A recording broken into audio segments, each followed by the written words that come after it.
Здравствуйте, уважаемые зрители канала YouTube. Сегодня я представляю обзор швейцарского ножа Victorinox Classic. Несмотря на свои маленькие размеры, этот нож используется у меня едва ли не чаще остальных моих ножей. Что же мы имеем? Ну вот, конечно же, самое главное, это основное лезвие. Несмотря на свои скромные размеры, оно способно иногда даже резать что-нибудь. Вот сейчас попробую продемонстрировать на бумажке. Вот, видите, даже режет он бумажку, даже почти с вывертами. Вот. Теперь самое главное его особенность, из-за чего он чаще всего используется, это ножницы. Ножницы тоже классно режут. Режут они ногти, даже проволоку такую режут не сильно твердую. Вот такие вот ножницы. Достаточно удобные. Режут. Ногти вот так вот режут.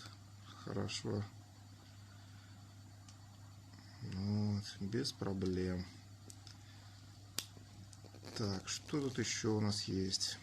Есть у нас тут пилочка для тех же ногтей. Если криво обрежешь, можно их вот так вот зашлифовать.